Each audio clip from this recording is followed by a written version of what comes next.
ଗିହାଗେହି ସମୟରେ ଝିଅମାନଙ୍କର କଣ ଠିଆ ହୋଇଯାଇଥାଏ?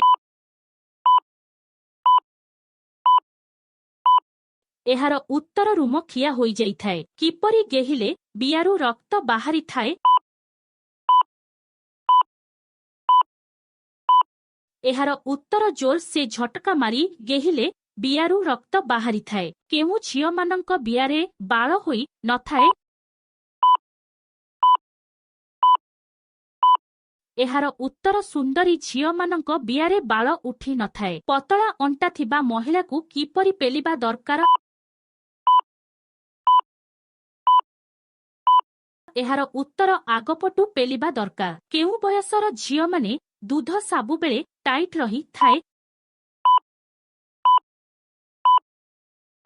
ଏହାର ଉତ୍ତର 15ରୁ 25 ବର୍ଷ ବୟସର ଝିଅମାନଙ୍କର ଦୁଧ ଟାଇଟ୍ ରହିଥାଏ। ଯଦି ଆପଣଙ୍କ ବାଣ୍ଡ ଠିଆ ହୋଇଛି ତାହେଲେ ଭିଡିଓଟିକୁ ଲାଇକ୍, ସେୟାର, ସବସ୍କ୍ରାଇବ୍ କରିବାକୁ ଭୁଲିବେନି।